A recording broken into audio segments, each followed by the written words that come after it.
Russia is about to elect a new president. There's no doubt who it's going to be. The same man who has ruled unchecked for the last 18 years. Now it's classical one-man dictatorship. That's what always happens with dictators. You look at Hitler and Stalin, it's always, step by step, step by step. The real Vladimir Putin remains an enigma. So who is the world's most powerful and feared leader? We talk to the presidents he has threatened. He said, your friends are making lots of nice promises to you, but they never deliver. I don't promise you anything nice, but they always deliver. The Western leaders whose vulnerability he has exploited. Putin has invented new kinds of warfare, which Western countries are still struggling to come to terms with. What is called this full spectrum capability. And the inner circle of intimates who made him president in the first place. Первое, я бы сказал, что Путин очень слабый человек. Второе, это человек завистливый и алчный. Ну и третье, это человек, который постоянно врет. Vladimir Putin's psyche has been forged on the anvil of absolute power. The consequences for the future of the world are nothing if not significant. It's not if Putin would attack, it's only when and where.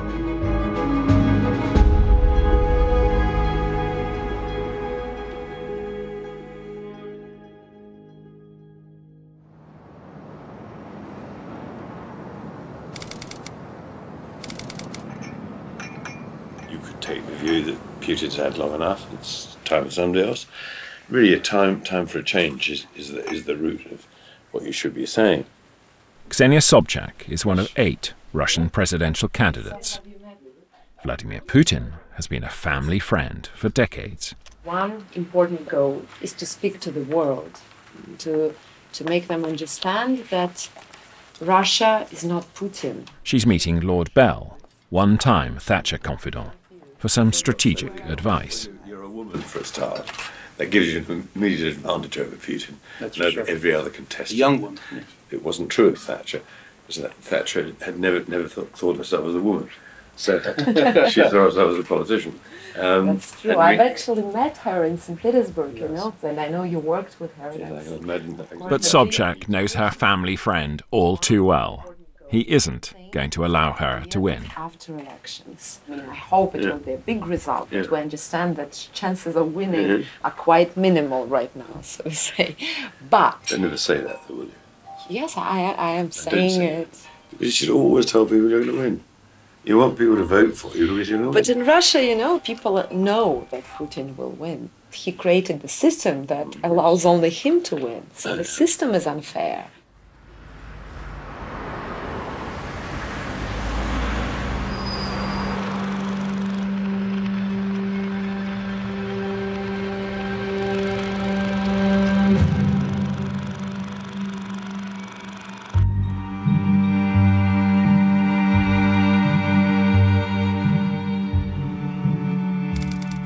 There were no hints of the future Tsar back in the 70s. Born to poor parents in a tough suburb, he fought his way to university and then a lowly KGB post. But that only lasted as long as the Soviet Union. Самого Путина, а знал я его очень давно, там с 92-го года, мы жили соседями на даче, то есть вот через забор. То есть моя дача здесь, его здесь.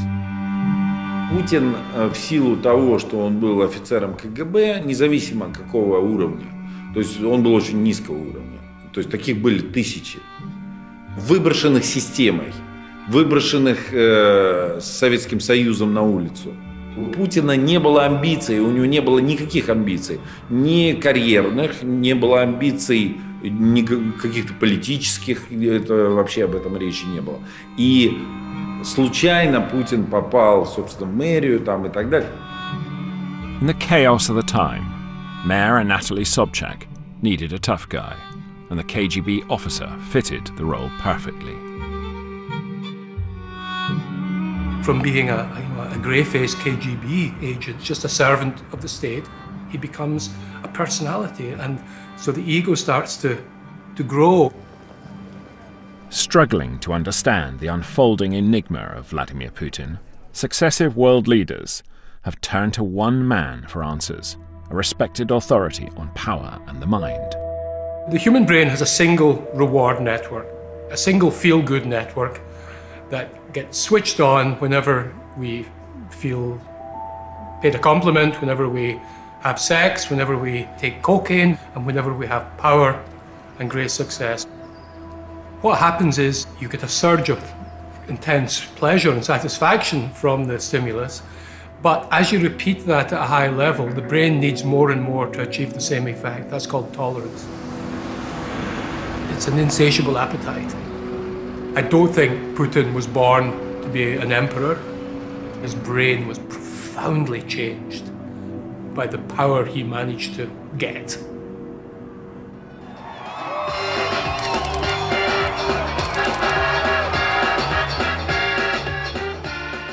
In the late 1990s, post-Soviet Russia was on the brink of collapse. A drunk president, gang warfare, robber baron businessmen, openly contemptuous of the rule of law. Kremlin insiders knew the country needed a savior. Any savior. Борис Николаевич искал среди своего окружения, своих близких людей, кто может возглавить страну, кого он может предложить народу, чтобы народ посмотрел на него и, если все удачно сложится, выбрал его. The obvious successor to Yeltsin was Deputy Prime Minister Boris Nemtsov, charismatic, eloquent, and principled. But Yeltsin hated him after he opposed the Chechen War. And there was somebody else. In 1996, Vladimir Putin had come to Moscow to work in the administration, keeping a low profile. Путин действительно был человеком скромным, и он никогда не пытался сказать что-то, когда его не спрашивали, но когда очередь до него доходила, и ему нужно было сказать, он говорил. Поэтому, когда необходимо было что-то сказать, он формулировал очень точно, и это было важно. Я строил машину, которая должна выбрать президента, независимо от того, кто этот человек. Gleb Pavlovsky was Boris Yeltsin's spin doctor, and he was tasked with preparing the succession. Кроме того, я разрабатывал сценарий кампании и следил за тем, чтобы игра шла по нему. В сценарии уже были заложены основные пункты победы, то есть свойства кандидата как энергичного, молодого, спортивного на фоне старого, уходящего, больного Ельцина. Это все уже было в сценарии. Путин, с моей точки зрения, играл очень хорошо.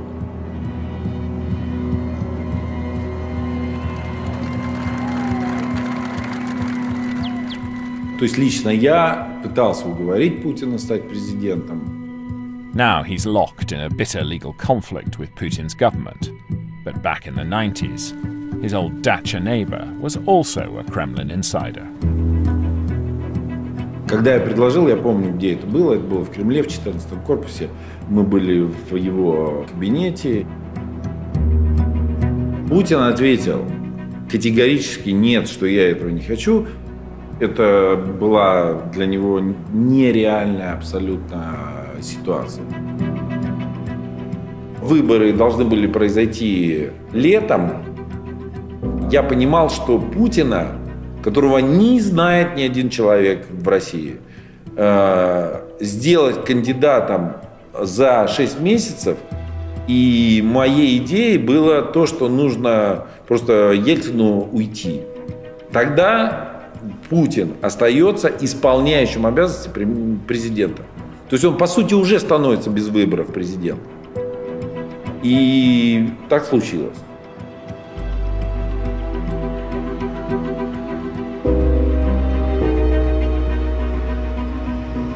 Клянусь при осуществлении полномочий президента Российской Федерации.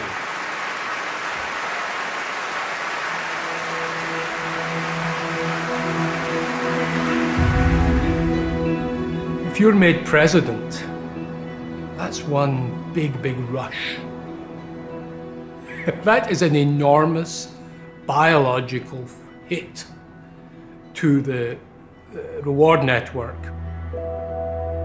Suddenly, you're no longer just subject to the corporatist ideology of the communist regime. That regime is dead. You're now in charge of a new regime. That is a rush to the brain. That is a rush to the brain. You have not been brought up with the notion that there are constraints in power. You know, you've been brought up in a system there's no democracy to it. That ideology has gone, the communist ideology has gone, so he's left without an ideology. The ideology he's witnessed in St. Petersburg and around him is an ideology of power and money. Мы вместе отстояли мир, не дали перекроить историю, защитили большую советскую родину.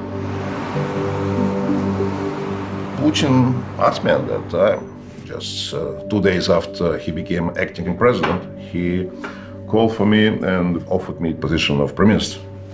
I listed my conditions, and those conditions were just very simple, just like 10-15 reforms, which I understood and were absolutely sure Russia badly needed.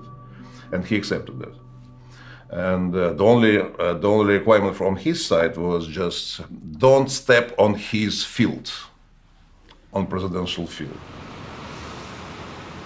I decided to accept this. Mr. Putin implemented his promises. He supported all the reforms, except one, except the reform of gas sector.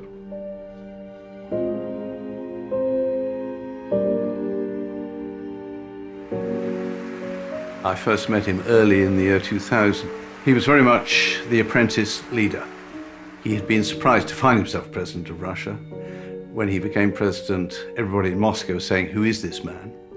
He had no political background. He'd hardly ever made a political speech. He was quite nervous, but also very sharp.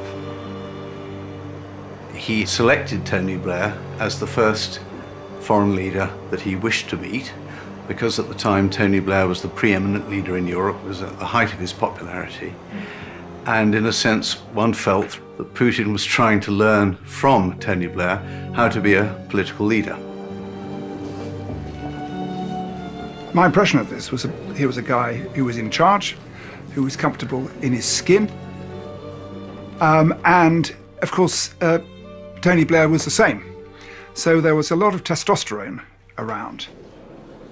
Tony, one of the reasons he was so successful was he has a very strong sense of who he is and who he was, and also he likes himself and he likes his body. I mean, neither will thank me for saying this, but they are actually remarkably similar in many ways. Putin said, "I want to make Russia a strong state again, and I want to reconnect it with the West." And he spent a lot of the next 3 to 4 years trying to get a seat at the top table of world and Western leaders. Question to President Bush, is this a man that Americans can trust? I'll answer the question. I looked the man in the eye. I found him to be very straightforward and trustworthy. I was able to get a sense of his soul. The sight of their president back on the world stage, his team's success in stabilizing the country's battered economy, led to soaring personal approval ratings, but also a desire for personal compensation. Тогда речь не шла там о миллиардах и так далее, но Путин понимал, что вот он какое-то время побудет, сейчас обязательно найдут кого-то другого, но он должен получить за это компенсацию, очень большую, которая позволит ему всю оставшуюся жизнь жить спокойно, счастливо и богато. Богато. То есть это первое слово, это прямое слово. Но главное, что я хочу сказать, что Путин был очень бедный. То есть реально Путин был очень бедный. То есть я очень хорошо знаю его жену, я знаю его семью, я знаю его детей. Я помню, что первые компьютеры его детям я просто пошел, купил в магазине и подарил, потому что у них не было компьютера. Компенсация, это, условно говоря, там, это, ну, может быть, десятки, может быть, там, ну, я думаю, максимум это там для него на тот момент 10, 20, 30 миллионов долларов было бы вполне понятной компенсацией за все, что он сделал. При Ельцине этого не было. То есть не было такого, что человек получает пост министра, и он понимает, что это уже он заработал деньги. И Путин начинает тянуть людей. В основном это были выходцы из КГБ старые.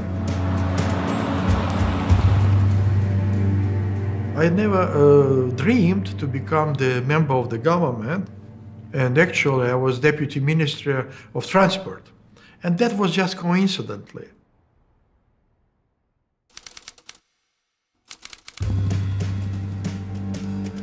You know, the lazy argument in the West is that you only got these posts because you were a neighbor of Vladimir Putin.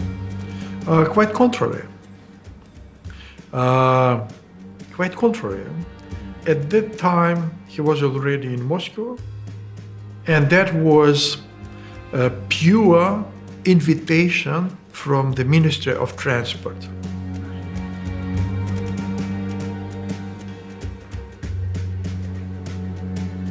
It wasn't only a reward for a job well done. Ministers' rising compensation was a reflection of others' vast wealth. At that time, 46% of entire GDP of Russian Federation was produced by companies, privatized companies, which actually belong to 8 families in Russian Federation. It is not known. You are the first to whom I am telling this openly. And what is the danger of an economy that is controlled by 8 people? Same like all over the world. Inequality. Just inequality. Putin now trained his sights on those 8 men, the oligarchs. They'd been gifted their companies and huge wealth by the Yeltsin administration in a chaotic auction in return for political support.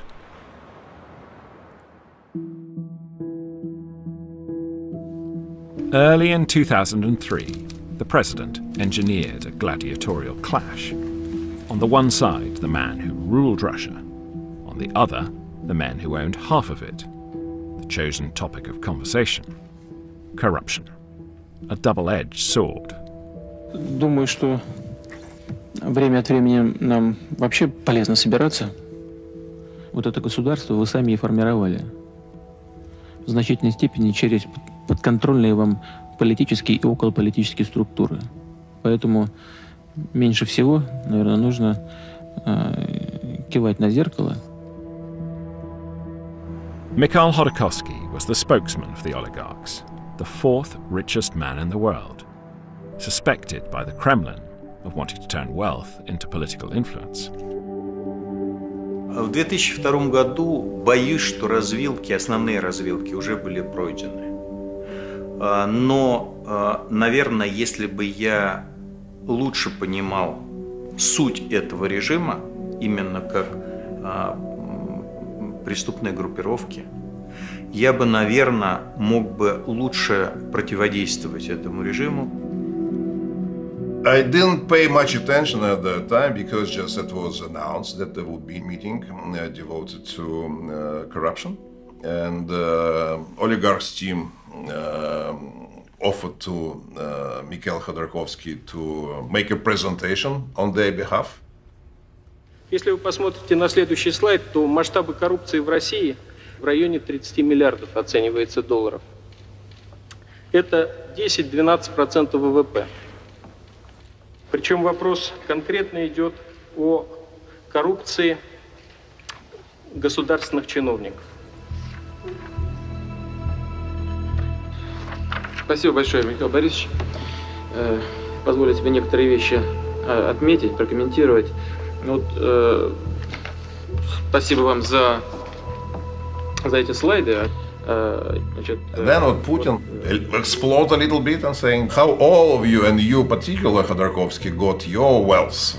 Некоторые другие нефтяные компании, как, например, компания ЮКОС, имеют сверхзапасы. Как она их получила, это вот вопрос вполне обсуждаемый сегодня нами темы. I arranged this meeting. You arranged it? Yes. What? Yeah. Просто на самом деле это было такое недопонимание двух людей.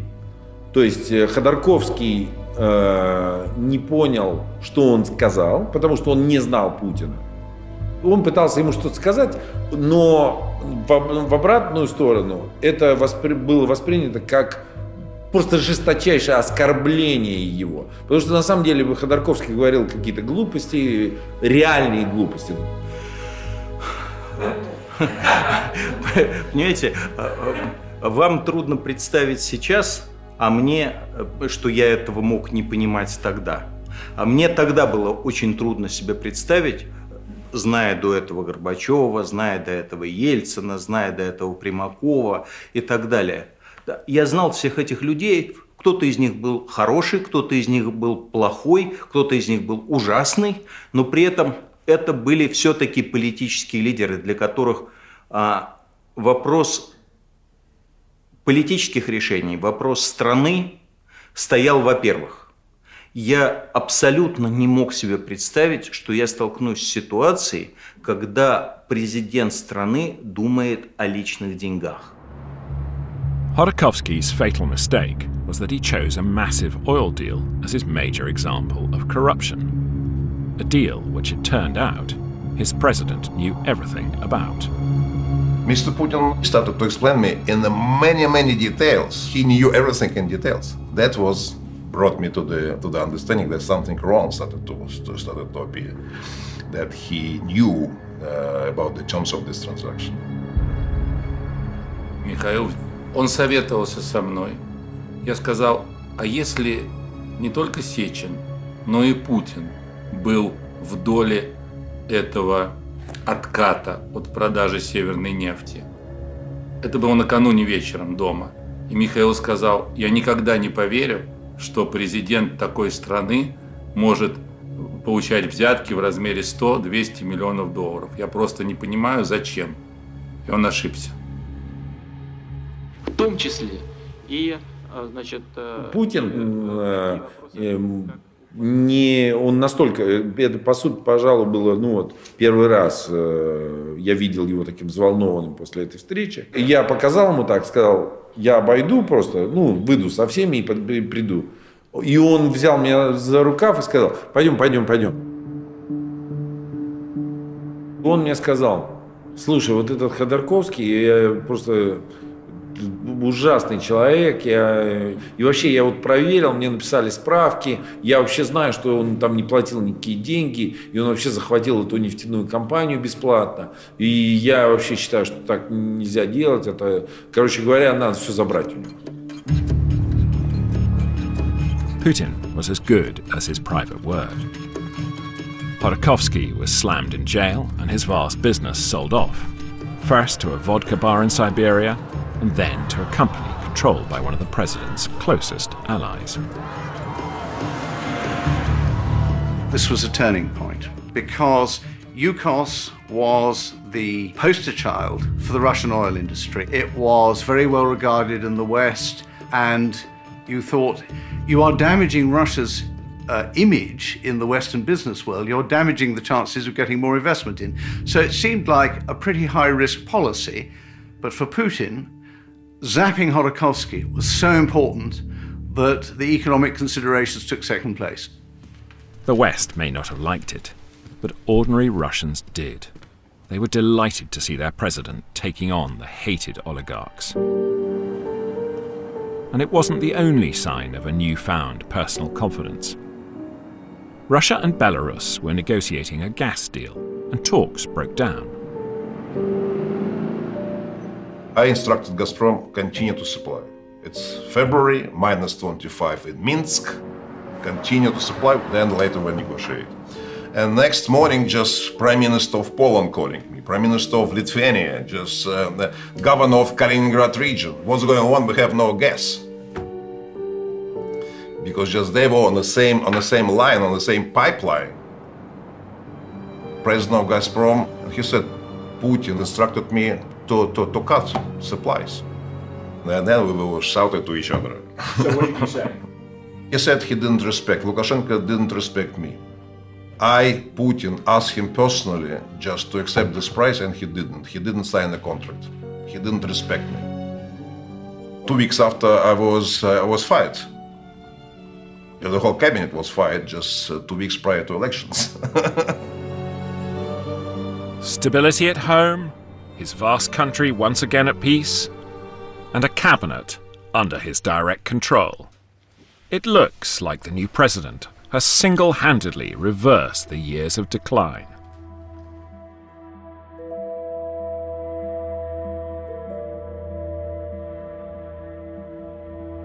One of the features of unlimited power is the acquired narcissism that occurs. And the acquired narcissism leads to, a really enormously inflated ego. You're teaching cranes to fly, or you're fighting bears, you're wrestling tigers. You're just the smartest, cleverest, strongest, best-looking guy in the world. And, if you inflate an ego enough, then the vulnerability of it increases proportionately.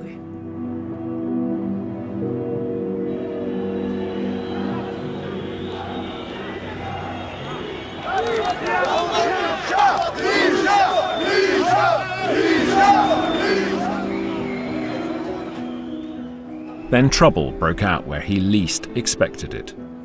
Georgia. Revolution swept away his allies, and a cultish reformer took power, Mikhail Saakashvili. My first contact with Vladimir Putin was during my first official visit to Moscow. They tried to be sweet. He actually rolled out red carpet. It was full official visit ceremony. The whole setting was meant to be a kind of recruiting session because Putin first took us to the office that he said that it was former office of Stalin. And then he took off his tie, jacket, invited me to do the same, and then sat down with me in what was meant to be a very frank and open conversation. From the very first meeting, I asked him, so Vladimir Vladimirovich, do you have any problems with our dealings with the Americans? No, he said, no. I'm myself friends with George Bush. Of course, we strongly, no, we are not in principle against you dealing with the Americans. We are just against you being slaves to the Americans. But then he told me something very clear.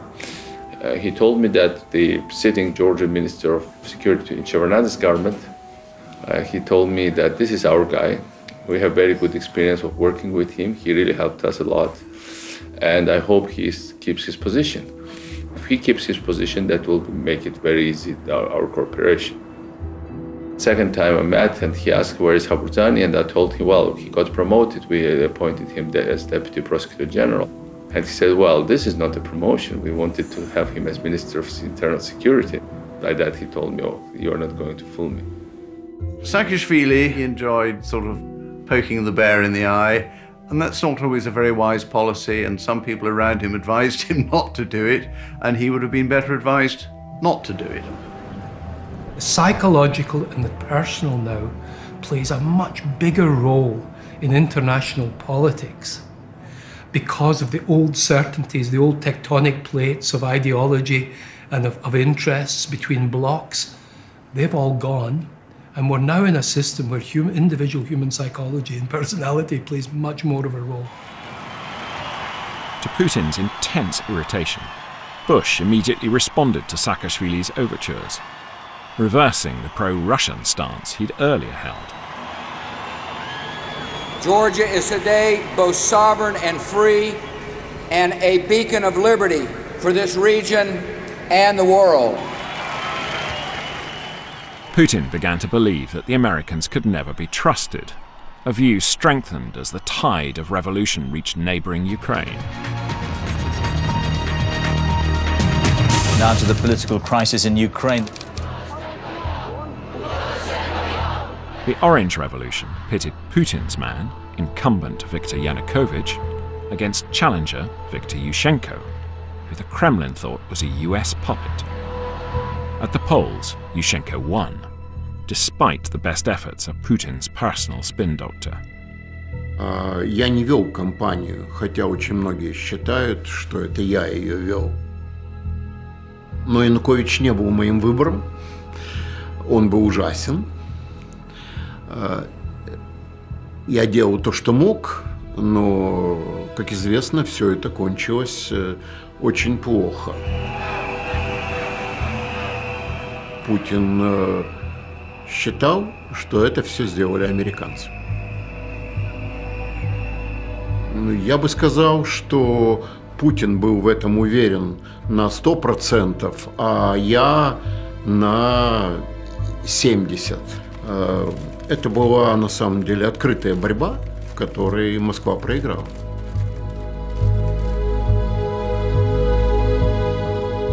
That was a massive humiliation for Putin, and it was the shakiest moment of his 18 years in power. For 3 months after that, people in Moscow were actually asking whether he would last to the end of his presidential term. It was a huge defeat for him, because he was perceived as sort of having lost Ukraine. It's a defeat the president has never forgotten and never forgiven. He could never trust the West again. A perception its politicians, glorying in democracy's victory in Ukraine, only strengthened.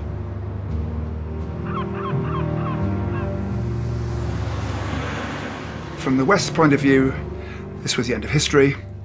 Liberal capitalism had triumphed. That was a bit tough on the Russians, but there we are. And I wish we'd handled it differently. Imagine if in the United Kingdom had not just been Scottish independence or Welsh independence, Northern Irish independence, but the northwest and the northeast of England and the southwest had also decided to declare independence. So we didn't really factor that in my view, and we then scared the Russians with this absolutely fundamental anxiety they've always had about being encircled. In hindsight, I think that we created the anxieties, and we could have avoided them, from which many of Putin's subsequent policies followed.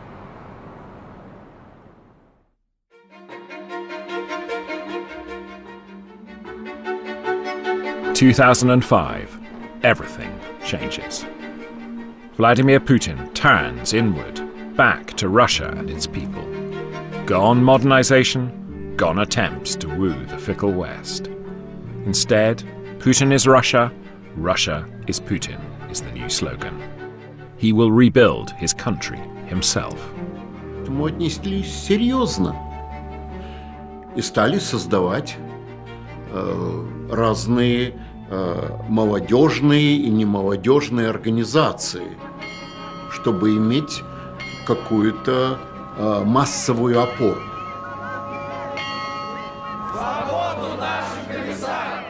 But there's a looming problem. 2 years' time, Putin has to stand down. A new president is to be elected, and liberal opponents are already starting their campaigns, notably chess grandmaster Garry Kasparov. It was a very different game from one that I've been playing before, because that was a game without a sort of clear winning combination.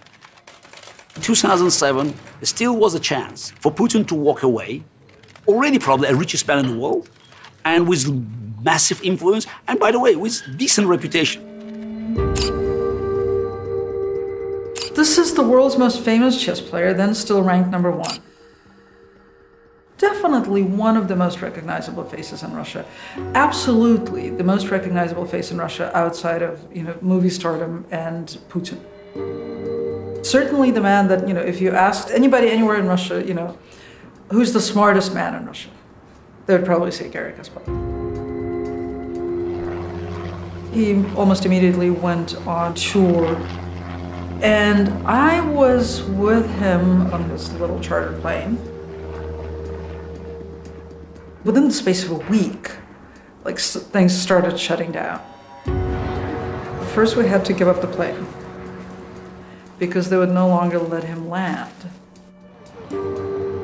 In Beslan, we couldn't get the venue where he was supposed to speak. They said that they had a burst pipe, or they had an electrical failure. Everywhere we went, it was either a burst pipe or an electrical failure. I think that was the first place where he got stuff thrown at him, and we actually thought it was a gunshot. By the time I got to Stavropol, which is the largest city in southern Russia, it was no longer a chain of coincidences. So at this point, the plane is grounded. The place where he's supposed to speak has a burst pipe, and then we try to check into a hotel, and they say, no, you can't check into this hotel. We had a dinner booked for 30 or 40 people from the local small business association. And we get to this restaurant, and there was one person there. And it emerged as we talked, she was from the small business organization, it emerged as we talked that she had lost her cell phone the day before. So she was the only one who wasn't called and threatened by the governor's people.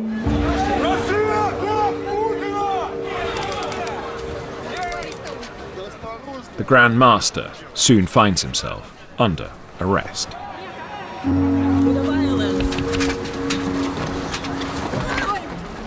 Tell your leaders that this regime is criminal, is a police state.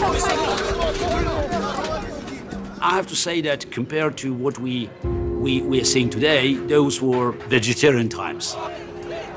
10 years ago, for peacefully protesting against Putin on the streets, you could end up in prison for 5 or 10 days. Today, you would end up in prison for 5 to 10 years. My first trial, which again, we ended up with a 40 pounds fine. But the judge there, she set up the rules for the future because everything that happened with me was videotaped. I had a videotape, I had witnesses that proved that everything that they presented in the court was a lie. She said she trusted a policeman, a police officer, over the rest of the pile of evidence because he wore the military uniform. Активисты, молодые, которые нападали на Каспарова, это, естественно, не то, чем я руководил. И, естественно, не то, о чем Путин отдавал бы приказы. Kasparov isn't the only one trying his luck. So is Mikhail Kasyanov, keen to return to power. I decided to run. I believed at that time we had a chance. I started to run, and at that time it was necessary to collect 2 million signatures, and we did it. Then my rating of my support started to grow from 6%, which is usually like 5-6%, up to 18%. And 1 month after, just they cut me out of elections, just describing that 35 signatures out of 2 million signatures we believe not right, not correct. With no Kasyanov or Kasparov in the mix, Putin's man, Prime Minister Dmitry Medvedev, succeeds him as president. But then, in defiance of the spirit, if not the letter of the constitution, the new Prime Minister is Vladimir Putin. His country's future too important to relinquish, power too addictive to give up. That is absolutely clear for everyone in Russia, that his successor, that is simply just to keep the presidential seat warm. And he successfully implemented this goal Mr. Putin wanted him to do. This is why democracy was invented. Take anyone who is given absolute power for more than, say, 8 or 10 years, that will inevitably distort their behaviour in ways that can be very dangerous.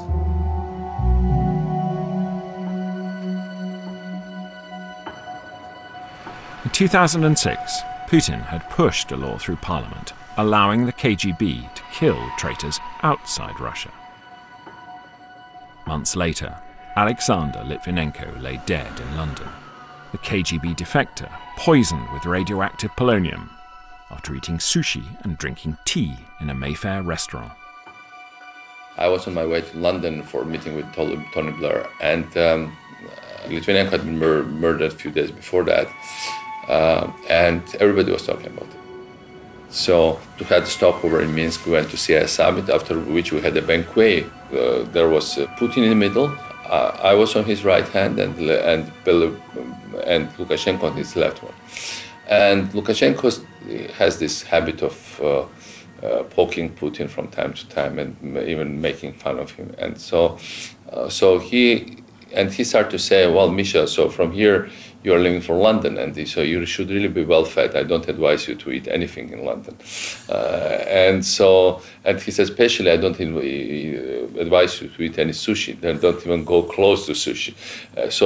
But the safest thing to eat from which you won't for sure be poisoned, is from plate in front of Vladimir Vladimirovich. So he takes plate in front of Putin and gives it to me. And so Putin suddenly drops the fork and or knife, and he says, well, I have nothing to do with the murder of this Litvinenko guy. And he got visibly annoyed. No, who the hell needed Litvinenko? He was nobody. Why would I ever murder him? But it really got under his skin. Ever since, Russia has persistently denied responsibility for Litvinenko's death.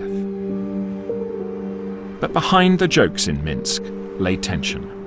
Putin warning Saakashvili he should drop the West or pay the price. He took me aside. It was a meeting without witnesses.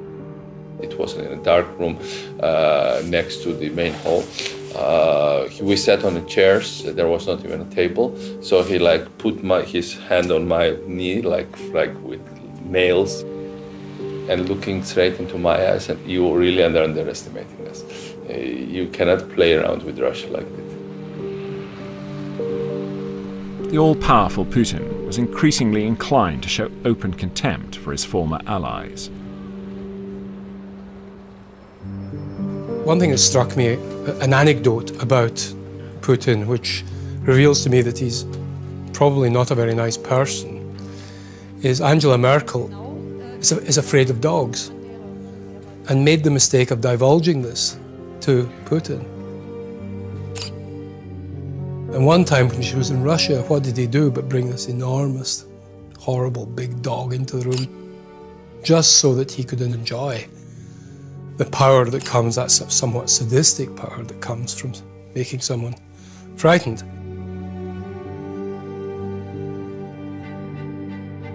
In 2008, the Georgian crisis boiled over as separatists rioted in the dissident Republic of South Ossetia. The Russian army massed on the border, with Putin certain the hapless West would do absolutely nothing. It was obvious that it was basically on the edge of war. So Europeans and Americans started to make statements. Yeah, I tried to call Medvedev because Medvedev was officially the president, but then they called me back from Russian protocol and said, Vladimir Putin wants to talk to you. And Putin says, well, why are you calling Medvedev? It's me who is doing all these things, and I'm directing the whole operation. So I told him, look, we are very worried, and not only we are worried. Look at the statements. We have White House, the European Union. He said, yeah, I really saw the statements.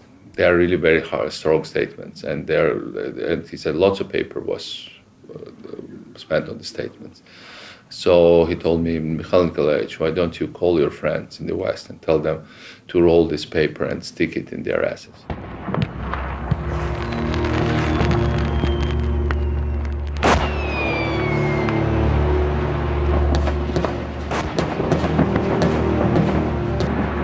While the rest of the world is watching the Beijing Olympics, Vladimir Putin sends in the tanks for the first time since the collapse of the Soviet Union.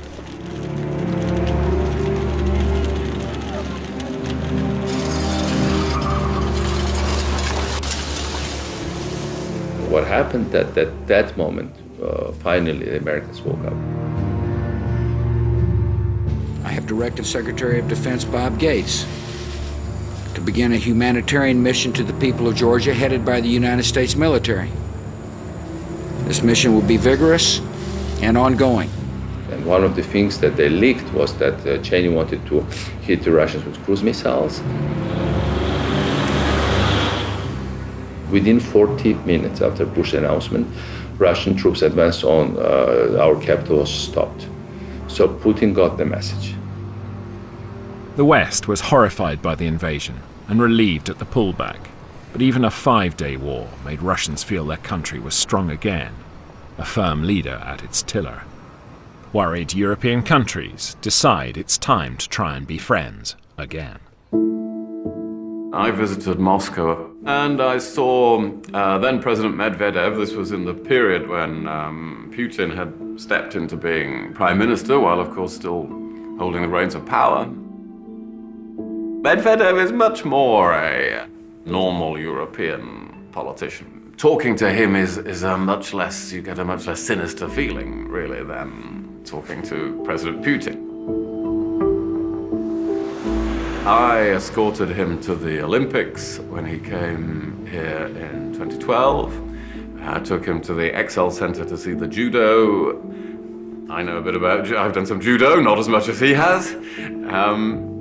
A Russian won the gold medal, which Putin enjoyed, of course, immensely because he wasn't going to go back to Moscow until he had seen a Russian win a gold medal. He was going to stay as long as necessary. We had champagne, we had we had quite a party, and we waved him off, knowing that they'd won a gold medal, with some relief that he didn't need to stay a couple of days.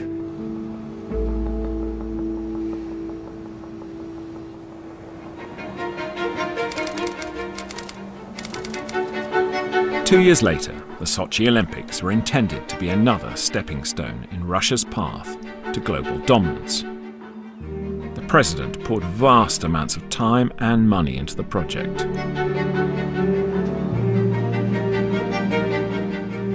But the Games also served to distract the world's cameras from his next bold foreign policy maneuver, as Russia seized control of Crimea. Dictators never asked why. It's always why not. But we could see an acceleration if, for Hitler, it took 20 months from Berlin Olympics to annexation of Austria. For Putin, it took only 20 days. From Olympics to annexation of Crimea. Putin has developed a very clear, consistent approach in dealing with problems in those neighbors, which is to take a physical stake in them. Something which is, every time he does it, is astonishing to Western opinion. Of course, it wouldn't be astonishing anymore because he's done it several times. But it is to physically take part of one of those countries, to stop that country functioning as a sovereign state. And that is how he arrests the arrival of the growth of Western ideas. And of course was bold enough to do the same in Syria, to physically intervene, in my view, emboldened by Western failure to intervene. One of the key features of the extreme narcissism of the emperor is you lose the ability to distinguish your interests from the interests of the country. And so you and your nation's interests become identical. To the baffled West, Vladimir Putin looked arbitrary and out of control. But to his people, he looked like a true Tsar, happy to flout Western norms of behavior to safeguard Russia's vital interests. Мы абсолютно не согласны ни с планом Путина, ни с его курсом. Then, one old rival decides to challenge the apparently invincible president. Boris himself had as close a relationship to power as anyone. For many years, he was perceived as the heir apparent to Yeltsin. And then Putin takes that place. And of course, neither of them can sort of let the other alone. Nemtsov, I think, for principled reasons, and Putin for reasons of insecurity and vengefulness. Boris Nemtsov started small. A pamphlet alleging that his nemesis had 58 jets, 2 yachts, a summer palace, making Vladimir Putin the world's richest man. His co-author was a former government minister. Boris Nemtsov and myself, we were questioning the whole narrative that things got so much better under Putin that we should be just happy and let him be the lifetime monarch. We described a lot of irregularities and serious problems that existed underneath the economically brilliant surface. Growing inequality, which became much higher than in the 1990s, growing corruption and institutionalized corruption, which also was never the case in the 90s, because in the 90s it was all about bribes from businessmen to bureaucrats. But under Putin it became bureaucrats completely affiliated with making dirty money, and actually it became their business and their only business to do so. You know, we are not perfect, but who actually is? Did I commit sins? Yes, I committed sins. But I never killed a person. I never slapped anybody by the face, either figuratively, either, physically. And I never stole from anybody. I help a lot. And, from time to time, it returns to me in a form of just unexpected support. Да здравствует свободная и гордая Россия! I call him Boris, but sometimes I have started to call him suspect.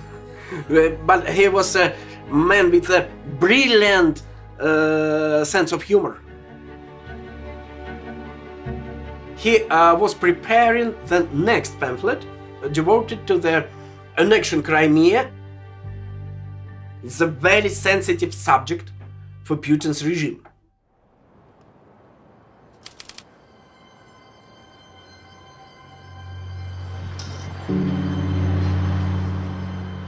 One winter's night, Boris Nemtsov starts to cross the Moskvoretsky Bridge in the shadow of the Kremlin walls. Moments later, he's shot in the back and the head 4 times. I was, of course, shocked. I couldn't even imagine that it could happen in the 21st century with us in the center of Moscow. I immediately came there on the bridge and just was standing on the body of murdered my friend, just on the front of Kremlin wall. Well, just all Secret Service cameras just installed.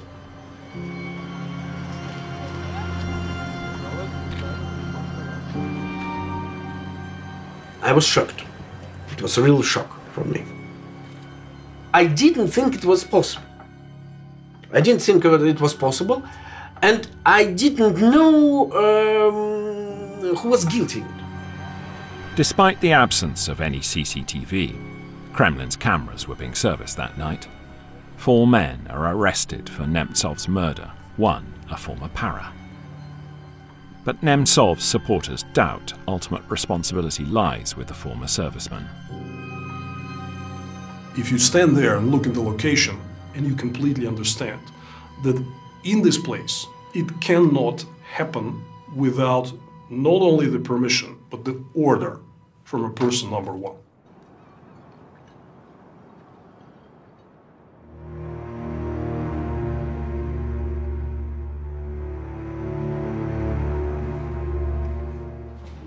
Almost all people who hold great power for a long time begin to feel so special. I am so amazing. God must have something to do with this. Look, I can snap my fingers and they invade a country. I have power of life and death over man and woman.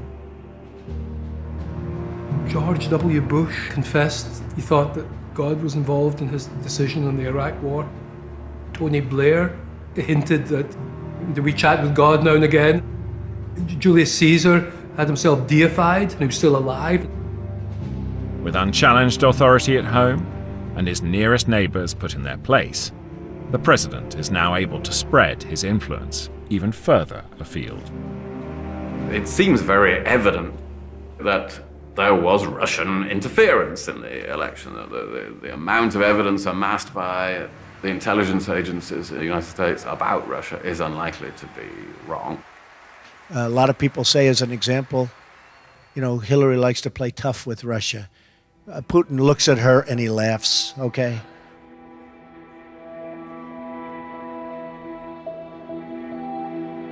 Putin's goals are strategic goals. He wants chaos because he's breathing air. He needs chaos because that's how he install his authorities inside and outside of Russia. He doesn't want to compete. He cannot compete with the free world, but the moment it comes into wars and conflicts, he's dominant because he's very quick in making decisions. He doesn't bother about parliament, free press, and public opinion. So he immediately grabs an opportunity if it's presented. He looks at the world map looking for bargaining chips because for him it's all geopolitical casino. I think this is part of a pattern where there has quite probably been Russian interference in elections and referendums throughout Europe over the last few years, not always to achieve a specific result, but to diminish confidence in the democratic process over time, and to weaken the unity of the West.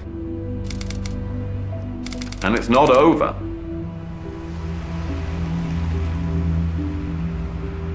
Нас никто не слушал. Послушайте сейчас. With just days to go to the election, the president announces a new global arms race, with nukes designed to elude any anti-missile system, present or future. С целью сдержать Россию не удалось.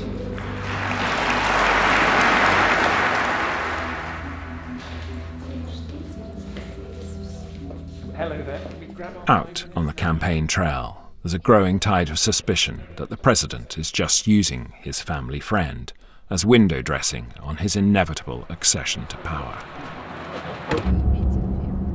So you're not the Kremlin's puppet then? Well, I'm tired of answering this question. No, I'm not. Do you want to be the next president? Well, I want to, but I'm not sure it will be this year. But I hope in 6 years I'll have a chance to do that. To my mind, there is no way out. He will stay there for a long time.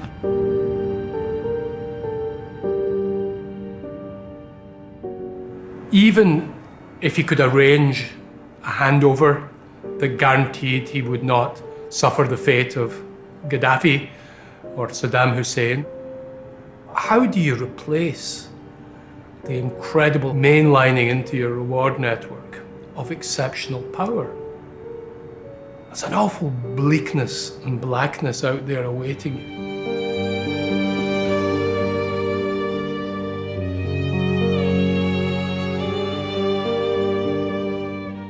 Putin's a family friend of Sinea Sobchak, but is she Russia's fake election candidate? Watch Our World on BBC iPlayer. Here next, how could the CIA win the Cold War with an arcade game? Sandy shares the secret on QI.